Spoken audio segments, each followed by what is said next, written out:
महाभारत में ऐसा लिखा है कि मनुष्य को अपने कर्मों का फल भोगना ही होता है। पर यह बात तो सत्य है, इंसान जो कुछ भी करता है उसको उसके किए का फल तो अवश्य ही मिलता। हमारे कितने जन्म होते हैं, कितनी बार हम पैदा होते हैं, यह हमें नहीं मालूम होता। कौन हमारी जीवन रूपी यात्रा में हमसे मिलता है, कौन हमारा मित्र होता है, कौन हमारा शत्रु होता है, यह भी हमें नहीं मालूम होता। पर मेरा ऐसा मानना है कि इंसान को इसी सृष्टि में सुख भी अपने कर्म से मिलता है और दुख भी अपने किए हुए कर्मों से मिलता है, क्योंकि जैसा हम बोएंगे वैसा ही हम काटेंगे। अगर हमने पूर्व जन्म में कुछ अच्छे कर्म किए हैं तो आपको अच्छा परिवार, अच्छे लोग, अच्छी जीवन यात्रा में सभी सुख सुविधाएं मिलेंगी। और अगर आपने पूर्व जन्म में कुछ अच्छा नहीं किया है तो आपको आपकी जीवन रूपी यात्रा में पता चल जाता है कि क्या किया है। अब यह जो जीवन आपको मिला है, इस जीवन में भी अगर आप बुरा कर रहे हैं तो वह आपको इस जन्म में तो भुगतना ही है। अगर आपको इस जीवन यात्रा में दुख मिल रहा है और आप अपने अच्छे कर्म करना शुरू कर देते हैं तो आपको जीवन में सुख भी मिलने लगता है। तो यह भी आपके हाथ में है कि जो आप देंगे वही बदले में पाएंगे। तो अच्छा कर्म करोगे तो अच्छे कर्म का फल आपको जरूर मिलेगा। और जब आप इस शरीर को त्याग कर जाओगे तो वहां आपको सिर्फ कर्मों का हिसाब देना होता है। और अगर आपने अच्छे कर्म किए हैं तो आपका आने वाला जीवन भी अच्छा होगा। जब भी आप इस दुनिया में वापस आएंगे तो अपने अच्छे कर्मों के साथ आएंगे। जीवन में अगर हम दूसरे लोगों के लिए खाई खोदेंगे तो सबसे पहले हम ही उसमें गिरेंगे। हम अगर दूसरों के साथ बुरा करेंगे तो हमारे साथ भी बुरा ही होगा। भगवान श्री कृष्ण कहते हैं, जो मनुष्य अपने कर्तव्यों का पालन करते हुए विपरीत परिस्थितियों में भी अपने धर्म के मार्ग पर अडिग रहता है और उसके कारण यदि उसकी मृत्यु भी हो जाती है तो वह मृत्यु भी उसके लिए परम कल्याणकारी बन जाती है और उस मनुष्य को स्वर्ग की प्राप्ति होती है। अर्जुन, मेरे और तुम्हारे बहुत से जन्म हो चुके हैं, उन सबको तू नहीं जानता, किंतु मैं जानता हूं। मैं अजन्मा और अविनाशी हूं। मैं समस्त प्राणियों का ईश्वर होते हुए भी अपनी प्रकृति के अधीन होकर अपनी योग माया से प्रकट होता रहता हूं। जब जब इस धरती पर अधर्म की वृद्धि होती है और धर्म का ह्रास होता है, तब तब धर्म की पूर्ण स्थापना हेतु मैं अपने एक नए रूप को रचता हूं और लोगों के समक्ष प्रकट होता हूं। मनुष्य मेरी जिस भी रूप में पूजा करते हैं, मैं भी उन्हें उनकी भावना के अनुसार उसी रूप में दर्शन देता हूं। मनुष्य जिस जिस भाव से मेरी उपासना करते हैं, मैं उनके उसी भाव का ही अनुसरण करता हूं। जो मेरा चिंतन करता है उसका मैं चिंतन करता हूं। जो मेरे लिए व्याकुल होता है उसके लिए मैं भी व्याकुल हो जाता हूं। जो मुझे अपना सर्वस्व अर्पण कर देता है, मैं भी उसे अपना सर्वस्व अर्पण कर देता हूं। इस मनुष्य लोक में सांसारिक भोग के लिए लोग इंद्र इत्यादि देवताओं की उपासना करते हैं, क्योंकि देवताओं का पूजन करने वालों को उनकी उपासना का फल तुरंत मिल जाता है। लेकिन मैं ऐसा नहीं करता हूं। मेरे भक्त यदि अल्प भाव से भी मेरा भजन करते हैं तो भी मैं उनकी उस कामना को पूर्ण करता हूं जिसकी पूर्ति से उनका विषयों से वैराग्य होकर मुझ में प्रेम और विश्वास उत्पन्न होता है। इसलिए सांसारिक मनुष्य को मेरी भक्ति का फल मिलता हुआ नहीं दिखता है और इसलिए वे मंदबुद्धि मनुष्य कर्मों का फल शीघ्र प्राप्त करने की इच्छा से अन्य कार्य करते हैं। कर्म का फल हर पल हमें मिलता रहता है, क्योंकि एक एक सांस में हमारे साथ जो घटना घटित हो रही है वह हमारे कर्मों का परिणाम ही है। कर्म के कारण ही हम सांस ले पा रहे हैं, तो किसी की सांस अभी अभी खत्म हो चुकी होती है। कर्म हमारी काया है तो उसका फल हमारी परछाई है। दोनों सदा साथ साथ ही रहते हैं। मित्रों, बात पुरानी है। एक गुरु और शिष्य थे जो कि एक पर्वत में एक छोटी सी कुटिया में रहते थे। जो गुरु थे उनमें भविष्य देखने की शक्ति थी। इस कहानी से आपको बहुत कुछ सीखने को मिलेगा, क्योंकि कर्मों का फल बहुत गहरा होता है। दोस्त, इस जीवन में कौन क्या करता है, कैसे करता है, यह सब हम पर ही निर्भर करता है। उस गुरु को बहुत ही सिद्धियां प्राप्त थीं और उनकी प्रसिद्धि हर जगह फैल चुकी थी। वह वहां के लोगों में इतनी ज्यादा प्रचलित थे कि लोग उनकी शक्तियों से भली भांति परिचित थे। वह ध्यान में बहुत ही ज्यादा लीन रहते थे। कई बार वह 2-3 दिनों तक ध्यान में बैठे रहते थे। खास बात यह थी कि वह ध्यान करते करते भविष्य देखने में भी सक्षम थे। एक बार ऐसे ही वे ध्यान में लीन थे तो एकाएक देखते हैं कि अगले 8 दिनों बाद उनके शिष्य की मृत्यु तय है। यह भविष्य देखकर वह अत्यधिक चिंतित हो जाते हैं और परेशान होने लगते हैं। उनका ध्यान एकाएक भंग हो जाता है और वह सारी बातों को सोचकर घबरा जाते हैं। वह सोच में डूब जाते हैं कि उनके शिष्य के पास जीवन के केवल 8 ही दिन शेष हैं। इसके बाद गुरु अपने शिष्य के पास जाते हैं और उससे कहते हैं, मैं सोच रहा हूं कि तुम अगले 8 दिनों के लिए अपने परिवार के पास उनके गांव में मिलने के लिए चले जाओ। यह बातें सुनकर उनका शिष्य बहुत ज्यादा खुश हो जाता है और अपने गुरु से कहता है, गुरुजी, सच में मुझे भी बहुत दिनों से अपने परिवार वालों की याद आ रही थी। मैं भी सोच रहा था कि मैं अपने परिवार वालों के पास जाकर मिल लूं। वह अपने गुरु से आज्ञा लेते हुए पर्वत से नीचे की ओर चलना शुरू कर देता है, लेकिन वह इस बात पर ध्यान नहीं देता कि उसके गुरु की आंखों में आंसू आए हुए होते हैं। शिष्य चलता चलता पर्वत से जैसे ही नीचे एक समुद्र के पास पहुंचता है तो देखता है कि एक रेत के टीले के पास चींटियों का घर था। उस घर से बहुत सारी चींटियां बाहर की तरफ आ रही थीं और बहुत सारी चींटियां अंदर की तरफ जा रही थीं। चींटियां आपस में बार-बार टकराकर अपनी दिशा भूल जाती और फिर से इधर-उधर चलना शुरू कर देती। यह देखकर शिष्य को बहुत ज्यादा आनंद आ रहा था, लेकिन वह एकाएक देखता है कि समुद्र की लहरें बहुत तेजी से उफान खा रही हैं और शिष्य को समझ आ जाता है कि कुछ ही पलों में यह सारा पानी चींटियों के घर में घुसकर उनके घर को खत्म कर देगा। इसकी वजह से बहुत सारी चींटियों की जान चली जाएगी। वह अपनी समझदारी दिखाते हुए अपने ऊपर वाले वस्त्र को खोलता है और उसके अंदर रेत भरकर एक तरह की 4 दीवारी चींटियों के घर के ऊपर बना देता है। 4 दीवारी इस तरह से बनाता है कि समुद्र से आने वाला पानी उनके घर तक न पहुंच सके। साथ ही वह अपनी समझदारी दिखाते हुए एक तरह की नाली बनाता है, जिसकी वजह से समुद्र की तरफ से आने वाला पानी उस नाली में बहकर दोबारा समुद्र में चला जाता है। इस समझदारी की वजह से वह बहुत सारी चींटियों की जान बचा लेता है और आने वाली एक नाव में बैठकर अपने घर की ओर समुद्र पार करके निकल जाता है। वह अपने परिवार के साथ मजे से रहता है और उसे पता भी नहीं चलता कि समय कैसे गुजर जाता है। वह अपना सामान बांधकर सोचता है कि अगले दिन वह अपने गुरु के पास वापस चला जाएगा। अगले ही दिन सुबह सुबह वह अपने गुरु के पास जाने के लिए निकल जाता है। वहां उसके गुरु कुटिया में बहुत ही ज्यादा दुखी रहते हैं। उनको लगता है कि उनके शिष्य के 8 दिन पूरे हो गए, अब तक तो मेरा शिष्य इस दुनिया से जा चुका होगा। गुरु उसके दुख में होते हैं कि एकाएक वह देखते हैं कि कोई मनुष्य उनकी कुटिया की ओर आ रहा है। वह जब ढंग से देखते हैं तो उनको पता चलता है कि यह तो उन्हीं का शिष्य है जो उनकी ओर चला आ रहा है। वह भागकर एकाएक अपने शिष्य के गले लग जाते हैं और उसके हालचाल पूछते हैं। शिष्य यह देखकर चौंक जाता है। गुरु को समझ नहीं आता कि कैसे उनका देखा हुआ भविष्य गलत हो गया।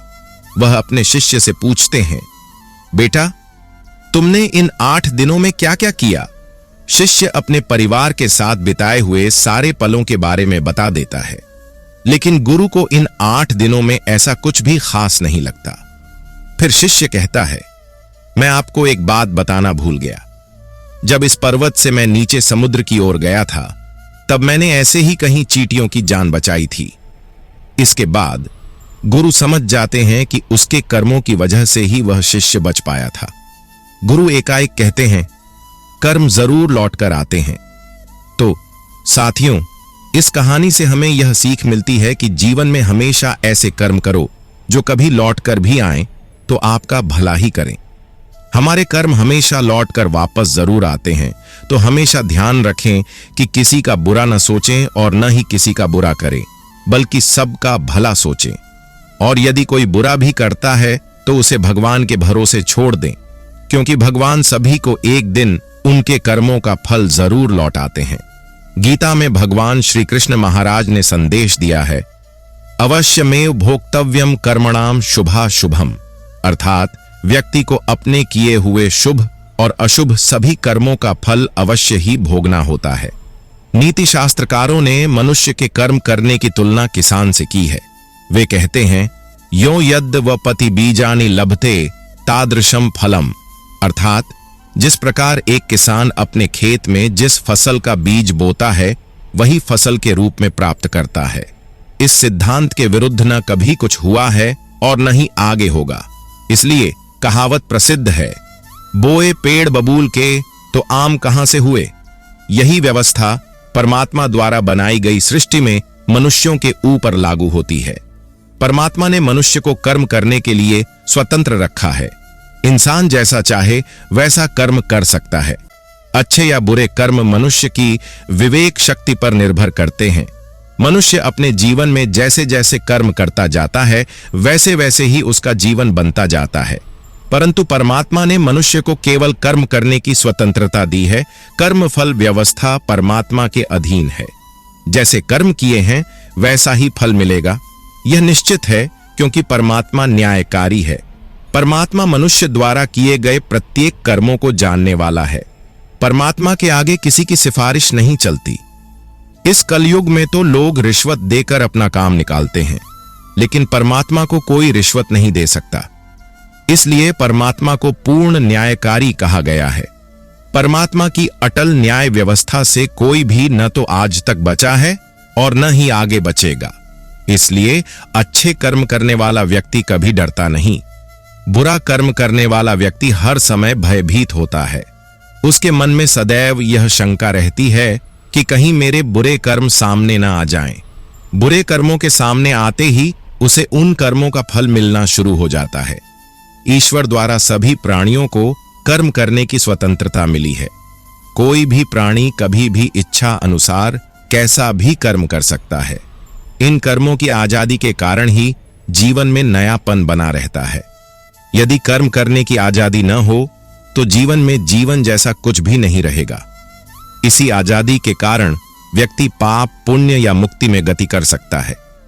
कर्मों की इस आजादी के कारण सबको अपना अपना फल मिलता रहता है और व्यक्ति उसको भोगता रहता है। इसी कारण जगत में इतने अलग अलग सोच के लोग हैं। इसलिए भगवान गीता में कहते हैं कि सभी प्राणी कर्म करने में स्वतंत्र हैं। व्यक्ति कई प्रकार के कर्म करता है, जिनमें अधिकतर कर्म बांधने वाले होते हैं।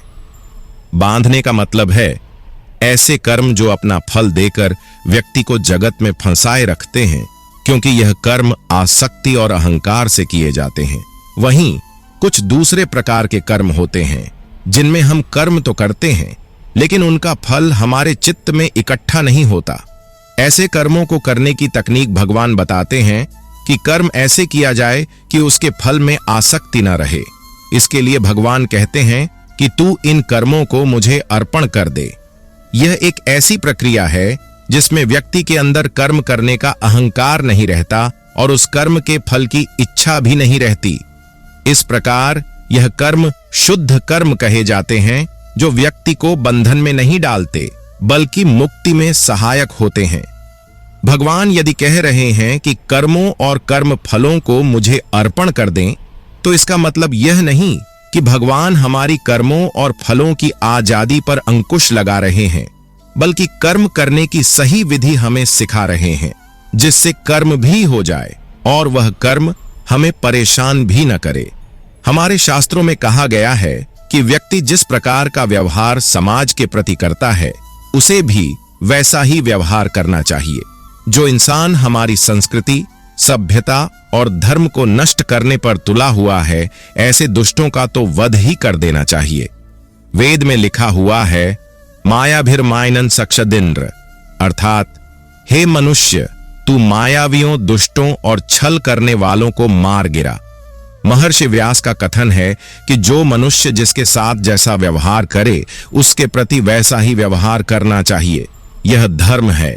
ठगी से व्यवहार करने वाले के साथ ठगी का व्यवहार करना चाहिए और भला करने वाले के साथ भलाई का व्यवहार करना चाहिए।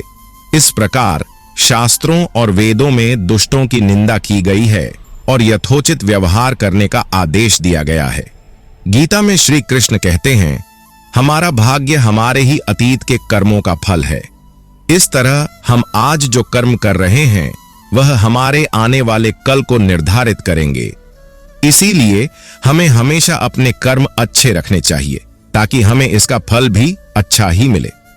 गीता में श्री कृष्ण कहते हैं, उनके कर्जदार और वफादार हमेशा रहिए जिन्होंने आपके बुरे समय में आपका साथ दिया। अंजाम की खबर तो कर्ण को भी थी, लेकिन बात तो मित्रता निभाने की थी। श्री कृष्ण कहते हैं, शांति, सौम्यता, मौन, आत्मसंयम और पवित्रता, ये पांचों चीजें मन को अनुशासित करती हैं। हर व्यक्ति में ये सारे गुण होने चाहिए, तभी वह सही मार्ग पर चल सकता है। गीता में कहा गया है, आप किसी का भाग्य नहीं बदल सकते, लेकिन अच्छी प्रेरणा देकर उसका मार्गदर्शन तो कर ही सकते हैं। श्री कृष्ण के अनुसार जीवन में कभी मौका मिले तो सारथी बनना, स्वार्थी नहीं। अहंकार मनुष्य से वह सब करवाता है जो अंत में उसके विनाश का कारण बनता है। इसलिए मनुष्य को जितनी जल्दी हो सके अपना अहंकार त्याग देना चाहिए। श्री कृष्ण कहते हैं, कर्म वो फसल है जिसे इंसान को हर हाल में खुद काटना ही होता है। इसलिए हमेशा अच्छे बीज बो ताकि फसल अच्छी हो। गीता कर्मवाद को महत्व देती है, लेकिन वह यह संदेश देना चाहती है कि कर्म के हानि लाभ में उलझने के बाद मनुष्य के कर्म की गति धीमी हो जाती है और वह धीरे धीरे लक्ष्य से दूर हो जाता है। इसीलिए कर्म की गति अनवरत चलती रहनी चाहिए, मंद नहीं पड़नी चाहिए। इसीलिए भगवान कृष्ण ने अर्जुन को यह महान संदेश दिया था कि तुम चिंता मत करो, युद्ध करते रहो। कौन हारेगा कौन जीतेगा यह सब परिस्थिति के आधार पर अपने आप तय हो जाएगा। यही बात हमारे जीवन में भी पूर्ण रूप से लागू होती है। अगर हम सभी चीजों का फायदा नुकसान देखकर उस कर्म को करना ही बंद कर दें तो अंत में क्या होगा? हम सबको पता है, कोई भी प्राणी और वस्तु इस संसार में अजर, अमर और स्थायी नहीं है। यह सब जानते हुए भी हम सब कर्म क्यों करते हैं?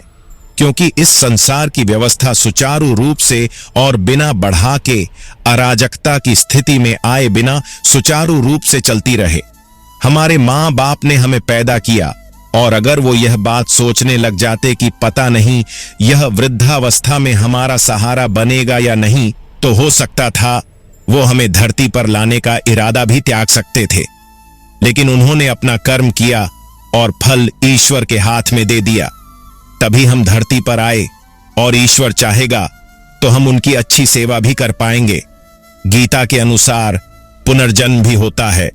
हम भूल जाते हैं हम किसी भी योनि में जा सकते हैं।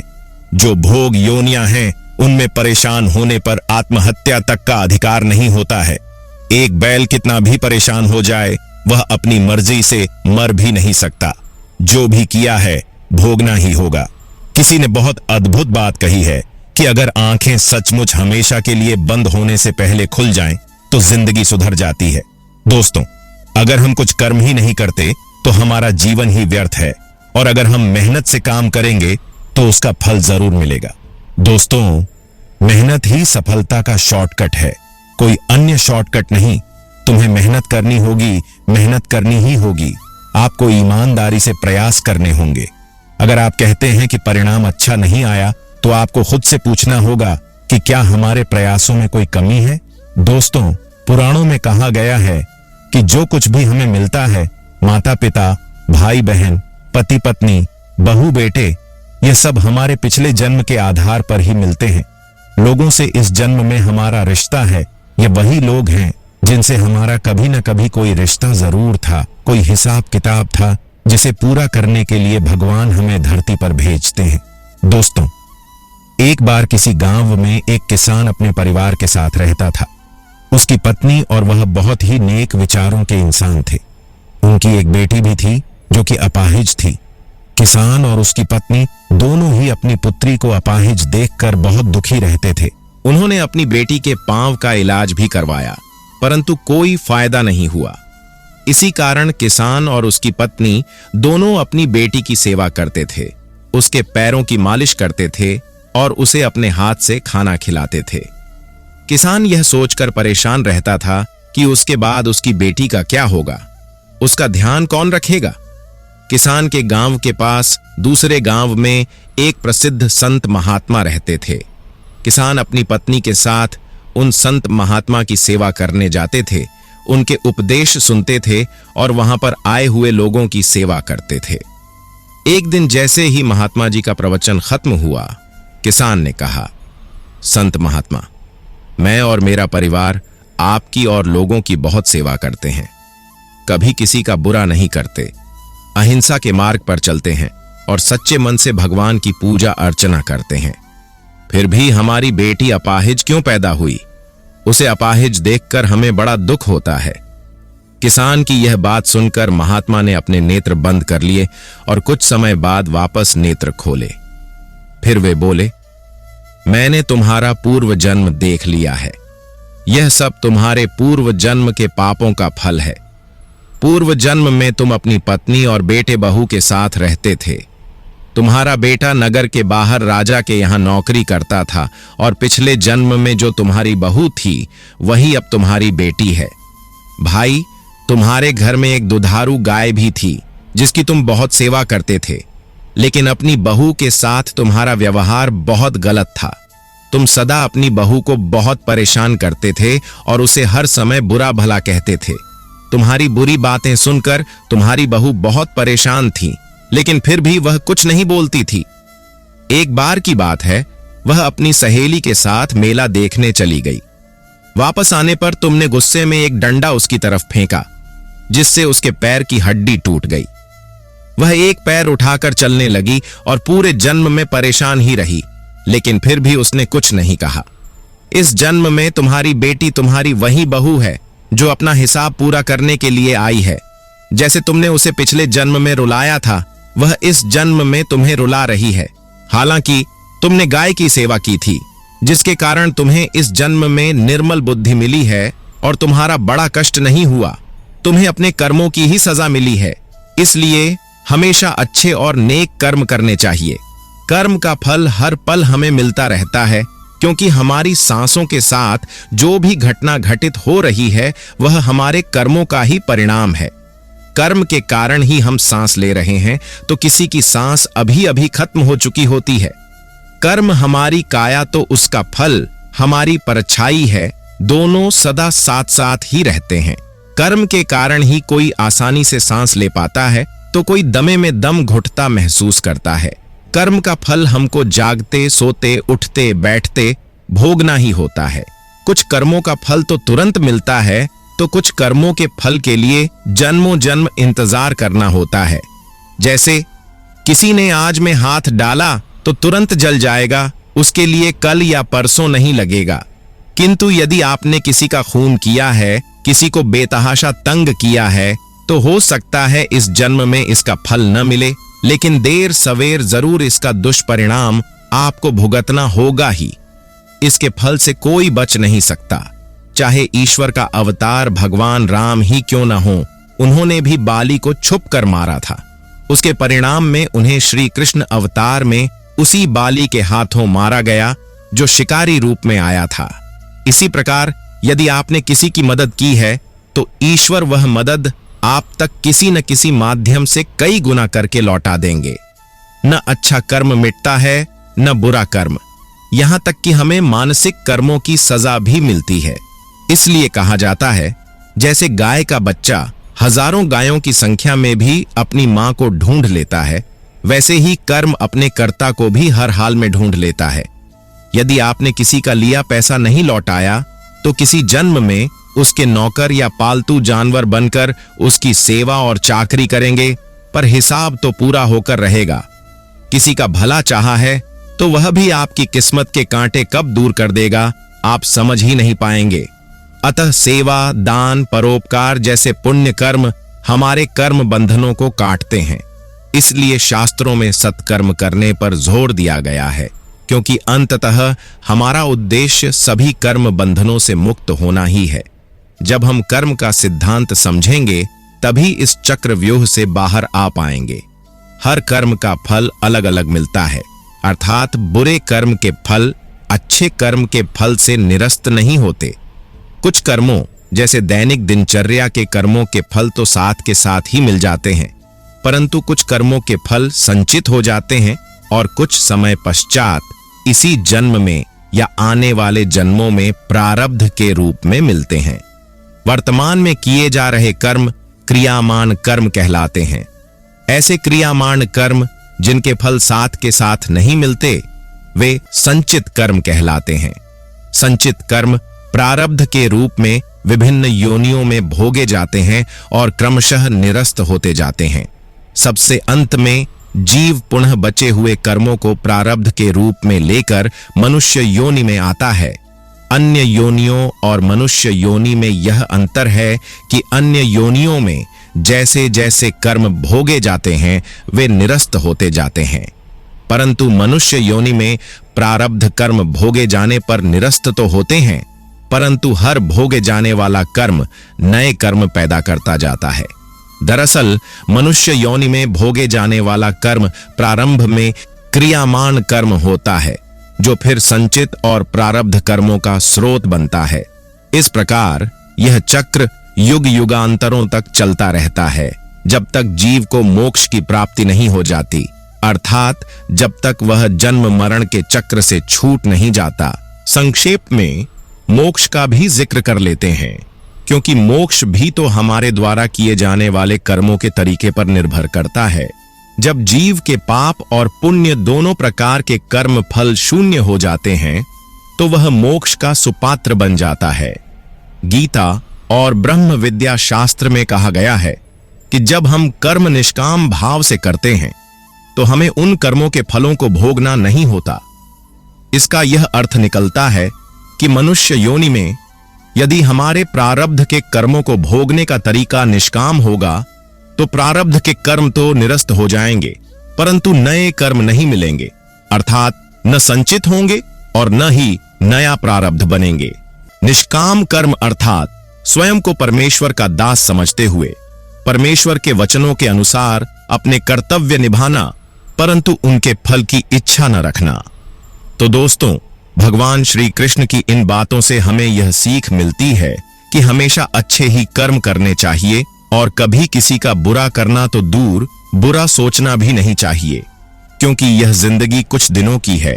आज हम यहां हैं तो कल पता नहीं होंगे या नहीं होंगे, तो फालतू में किसी का बुरा करके या बुरा सोचकर अपना समय बर्बाद क्यों करें और अपने पाप का पिटारा अपने सर पर क्यों लें। जब तक हैं तब तक लोगों का भला करें और साथ में अपना भी भला हो ही जाएगा। जरूरतमंद लोगों की मदद करें, क्योंकि जरूरतमंदों की मदद करने से जो सुकून हमें मिलता है, वह सुकून और किसी चीज से नहीं मिल सकता। तो दोस्तों, आज की ये रोचक यात्रा यहीं समाप्त होती है। अगर आपको यह वीडियो पसंद आया हो तो इसे लाइक करें, अपने विचार हमें कमेंट में बताएं और हमारे चैनल दिव्य यात्रा को सब्सक्राइब करना न भूलें। मिलते हैं अगले वीडियो में। जय श्री कृष्णा।